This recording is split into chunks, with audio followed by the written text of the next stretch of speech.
Check. Good check. Oh, yeah. Check, check, check. Aaron, you good? Cool. To a pub? Yeah, James Conner. Oh, I think he's actually. How long? How late do you go? You're even late. Probably going out with my friends. I live in Brooklyn. Listen, mate. Probably gonna pregame. We're going to a fucking pub. Do we not need culture to get food instead? You know, Well, I can get dinner before the pub. Yeah. This Would you like to do that? Okay, I'll Monday night. I can do that. Like, the Patriots game was cool, but it was like heartbreaking.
Hello. Hello. Tom, first of all, welcome to New York. I know it's a place you've always wanted to visit. At this point, does it feel like a different sort of fight week because you had little notice, or now you're here, you're doing all the media, it's just like any old week you're coming into? It's just like any old week, mate. I've been here a little bit longer this time because I'm used to fighting in London, so I've been here for like 4 days already. Got a little time to chill and get used to the time change and stuff, but yeah, regular fight week, mate. You've mentioned how you're going to do a Bisping for this fight. I remember when he fought Rockhold, he said, the lack of notice meant he couldn't overthink it. Are you feeling the same way? Exactly the same. Exactly the same, honestly. Usually with like a 10-week fight camp, I've got so much time to it's like just a massive build-up, whereas this time, especially because I didn't have my visa, that took a lot as well. So I didn't train, didn't have my visa, and I was just scrambling around like last minute, and before you know it, they just throw me into New York. I'm here, don't even have time to think about the fight, so I think it's working to my advantage so far, but obviously I've not fought yet, so we'll see, mate, Saturday night. That said, it was pretty obvious this was the guy you were going to fight anyway, right? It seemed like he was the logical next opponent for you, so you've been preparing for him, even if you haven't been in camp, you've been preparing for this guy for a while. No. Oh. So in that case, what are you expecting? Everyone's talking about he's very dangerous early on, so are you. So maybe the tactic should be, let's take him into deep waters and see how he does there, or do you rely on your own ability to get them out of there early and just be aggressive from the opening bell? I don't know. I think it's heavyweight MMA. You got to see what happens. He's a very, very dangerous guy, as am I. And yeah, mate, I'm just focused on going in there and enjoying it. Like, this is my absolute dream, fighting in Madison Square Garden, heavyweight title. Pavlovich, like, everything is coming together, and I'm just going to go out there and do my thing and enjoy it. What does it mean to fight in Madison Square Garden?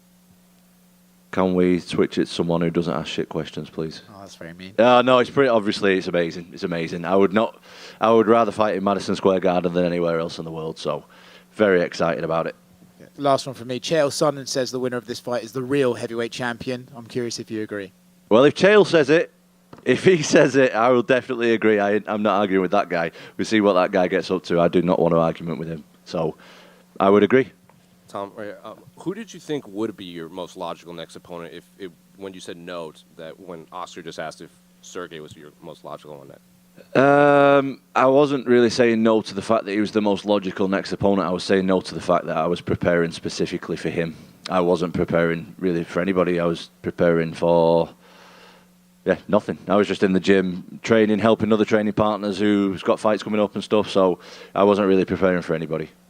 And what did you make of Sergei's last fight? Because when he fought Curtis Blades, a lot of people seemed surprised that Curtis wasn't shooting for takedowns. But I guess if you watch that fight back, Curtis was landing a lot of strikes. Sergei was just walking through them and walking through Curtis's power. So what did you make of his last performance?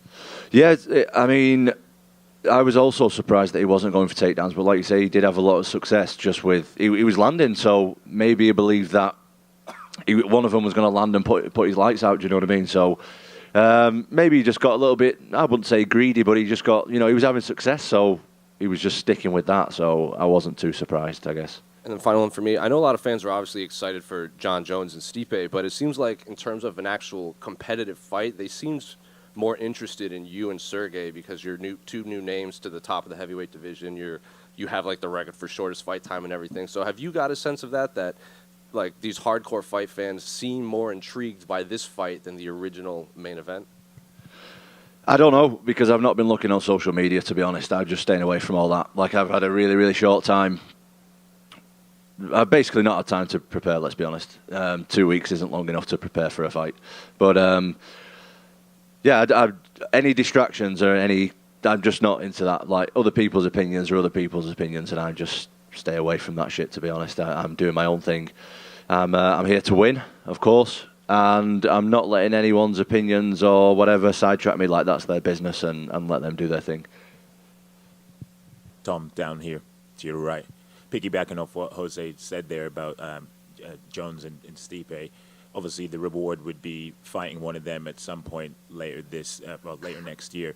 How are you putting that to the back of your mind ahead of this fight? Because I know that you've said before on record that you've wanted to fight Jones and be the first man to hand him a legitimate loss, and then obviously the prospect of fighting Stipe, who's considered the greatest heavyweight of all time, is a mouth-watering one for yourself. So how are you putting that to the back of your mind? No, it's quite easy to put it to the back of my mind, to be honest. I've got this absolutely massive Russian going to come at me on Saturday throwing absolute bombs. So if I was to think past that, that would be a little bit silly. So I'm just focused on Pavlovich right now. I'm not thinking about anything else at the moment. And I know the fight hasn't rolled around yet, but it wasn't that long ago before you got into the UFC that you were struggling to have fights and that you made the decision to pack it in for a little bit. Is it a bit surreal now to know that you're going to be co-headlining at the greatest combat sports arena in the world?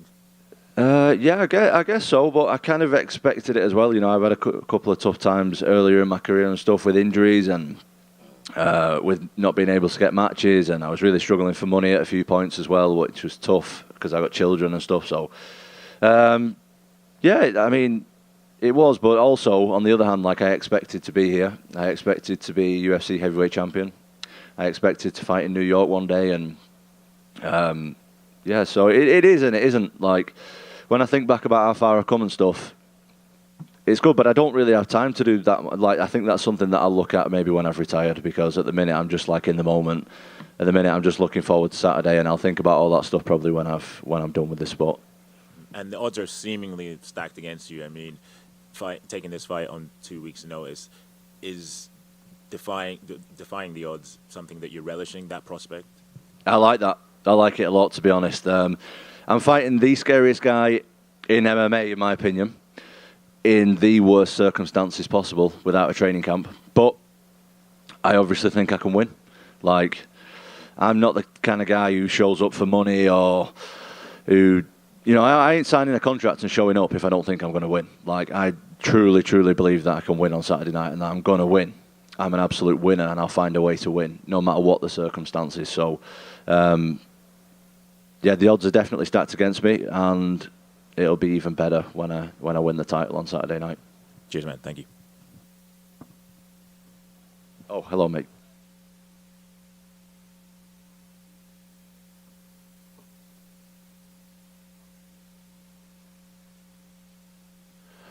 Yeah, I mean, me and Bisping is like my dear friend. I absolutely love Bisping. But before that, before we were friends, I was like a Bisping fanboy. I still am a Bisping fanboy. Like, I think what he's done for UK MMA and just MMA in general is absolutely unbelievable.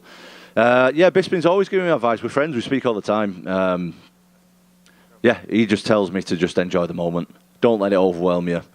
And that's what I intend on doing, because that's when I do my best work. I'm not going to go in there on Saturday, mate, and take it too serious. It's not life or death, mate. This is a sport, and I'm going to go in there. And I'm going to enjoy myself. Win or lose, I'm going to enjoy myself on Saturday night, and I can't wait.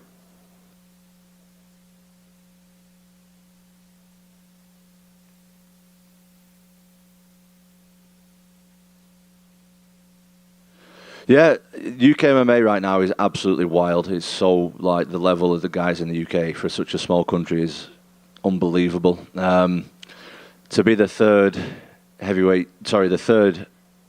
UK champion and the first UK heavyweight champion is something, yeah, that's what dreams are made of. But again, I'll think about that stuff, mate, when I've retired.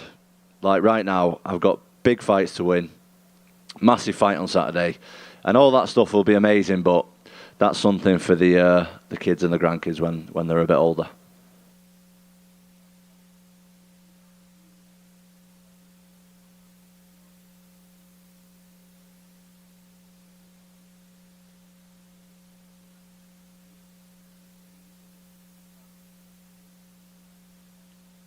Well, that's the most important thing for me. Like, ask anybody who I've ever trained with. Like, I've trained at plenty different gyms all over the world.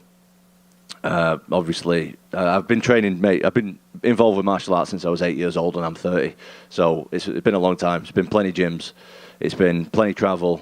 There's been a lot, and every single person in every single gym will know my father because he's there literally every single session. Literally every session, near enough, from the time of me being 8 years old to me now being 30 years old. He's been there, so.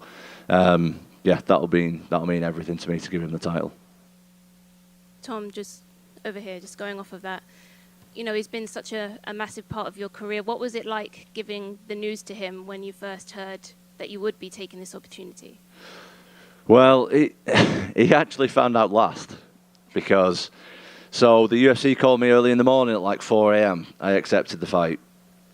And they announced it straight away, which is something that I didn't realise that they were going to do. I thought they were like going to, I don't know, leave it for a while or whatever. Maybe let me sign the contract first. But yeah, they announced it like instantly at 4 a.m. But I don't know what time it was in Vegas. But it was 4 a.m. UK time. My dad woke up at like 9 a.m. or whatever. And obviously 4 or 5 hours had passed. And the whole world knew about it and he had no idea. So he rung me and was like, what's this about you fighting Pavlovich like in 2 weeks? So yeah, he was last, but you know, I feel like I'm ready to go. At the end of the day, it's me who's got to step in there. And if I feel ready, of course, if he turns around and says, listen, you shouldn't do it, I will definitely listen to that. But he didn't say that, like he said. He was happy with it. And you have been matched up with Sergei before in the past. Obviously, they did, you know, those fights didn't happen. Did that give any advantage in terms of, obviously, the short preparation that you've had?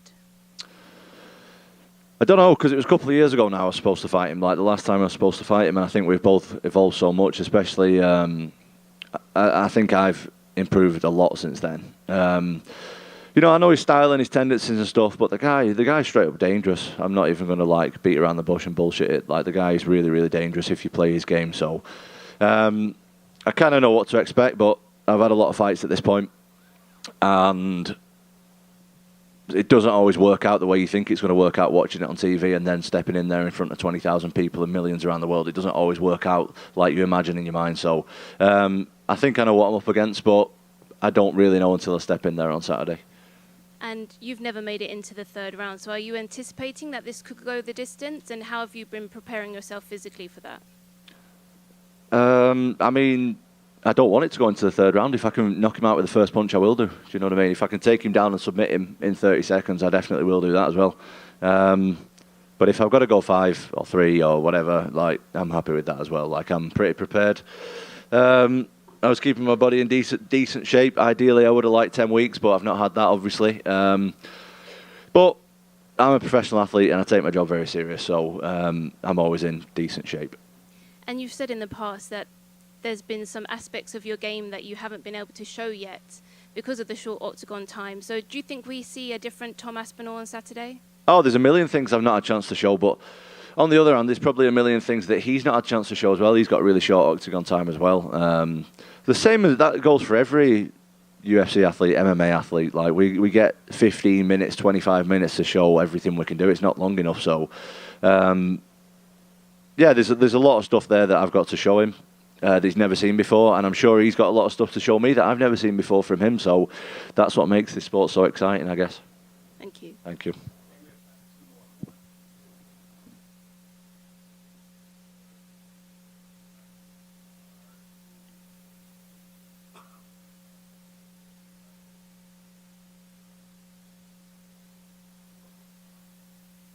No, I'm just fine with the interim. I'm not too bothered. It'll all work itself out, I'm sure.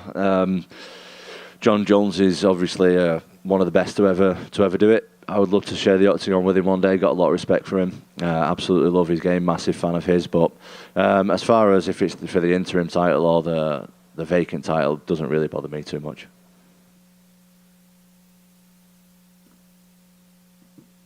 Oh, I'd love to fight John Jones. I've said that all along. It's no like disrespect to John Jones. I couldn't respect him more, like what he's done in the sport and stuff. Yeah, I'd like to fight John Jones after this for sure. How do you feel physically and athletically? You've had a fight since the injury, and although not a full camp this time, but how much different are you mentally and with your physical skills since the injury? Well, me pre-injury would have never took a fight like this. Absolutely never. So I think that just says where I'm at mentally. Like I would have never ever done this before I injured my knee because I was struggling with a bad knee for a long time. My training now, I train with heavyweights like every day, every single day for the last over like 18 months now. So I know exactly where my body's at.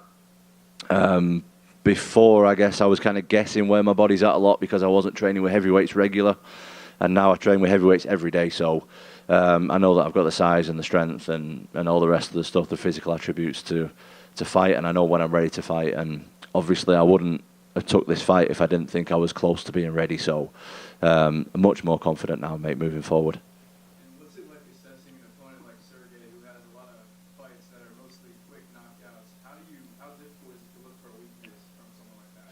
Well, I basically can't find a weakness.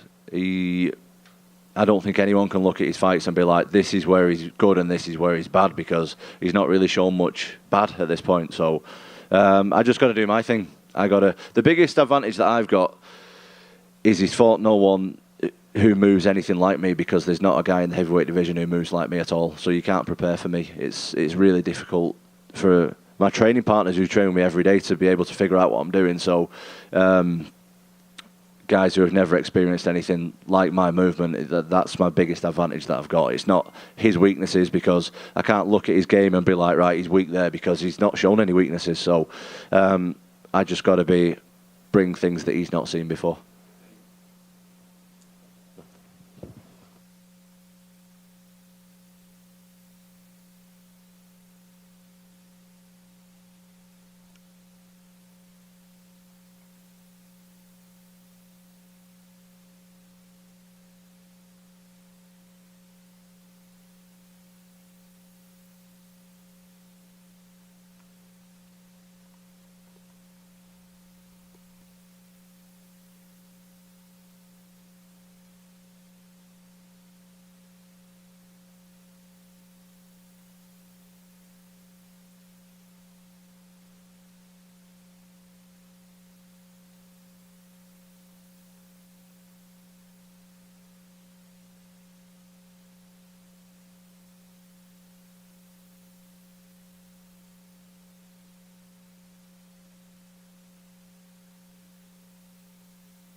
Hello.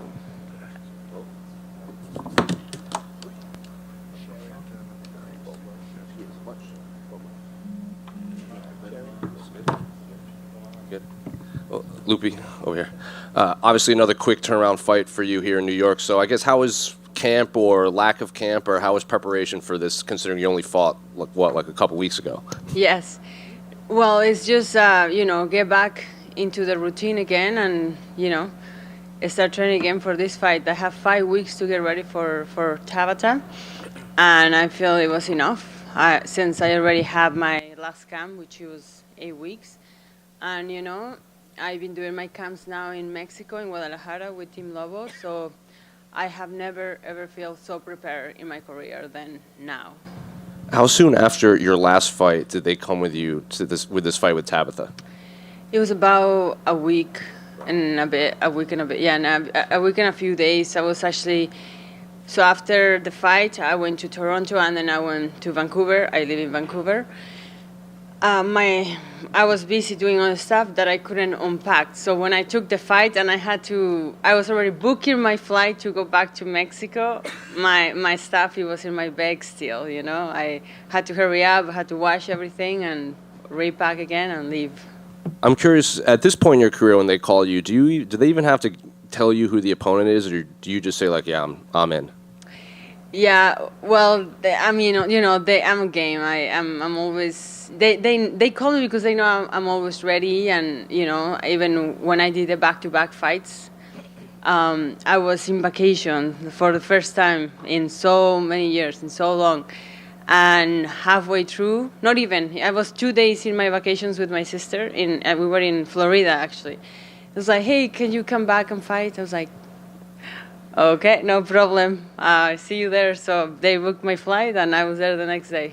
Do you think the UFC sees something in you, like promotion-wise? Because Tabitha's not going to be here for Media Day. It's just you in terms of this fight. So do you think the UFC sees something that they can build off of moving forward in the future? Yeah, I just don't see other fighters or other. It's not easy to do what I do. Something that for me to just come back here. Okay, tomorrow. Okay, see you tomorrow. It's really easy for me to do those type of things. I don't know what it is. It's just I just do it and I just go with the flow, and it's easy. I don't feel overwhelmed at all. I just enjoy the process. I love all this. I love to talk to you guys. So it's just, I'm living the dream, pretty much. And in terms of Tabitha, you both kind of debuted in the UFC around, like, within months of each other. You were both in LFA around the same time. Was she a name that you knew eventually you would have to fight, whether it was back then or presently? Yeah, of course. When we both were in LFA, I was like, oh, maybe, they will give me next. And especially because she was teammates with Vanessa, the girl that I fought for the belt. And I was like, oh, maybe it's something there. Then I go into the UFC, and we both been, kind of close. So, yeah, I kind of thought that she was going to be, actually my coaches were watching her fight after my last fight because they kind of thought, oh, I think she's next. So we were already ahead of the game, So overall, what do you make of her skill set? Like, what strengths do you believe that she carries into the octagon? Because if you just look at her resume, she has a lot of submissions, a lot of decisions, a couple finishes. So what do you make of her skill set overall? She has a great judo, a great jiu-jitsu, but I have a great wrestling. I have great hands. I have a lot of power. So I feel it's a great matchup for Saturday night. And final one for me. I'm sure you've heard the rumors the UFC might be going back to Toronto in January. I assume you would be interested in another quick turnaround to be on that card, if possible?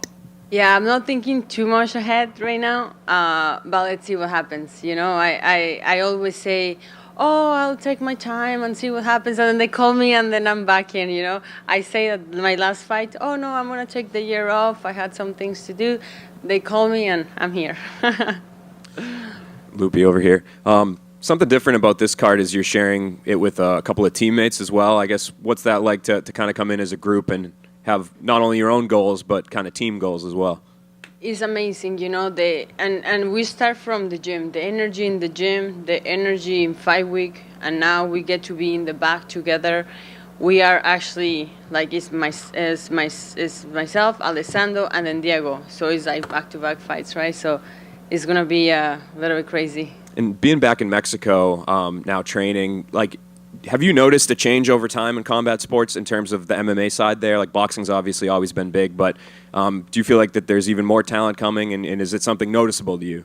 Oh my gosh, yes. In just alone in that gym, Lobo gym, is so many females and so many guys that are gonna come out to the UFC, and it's crazy. Like, they're so young still, and they're so good, and I can see that they're gonna become champions too one day, you know. And we have champions there from other organizations, and you know, it's a great team. It's the perfect team for myself.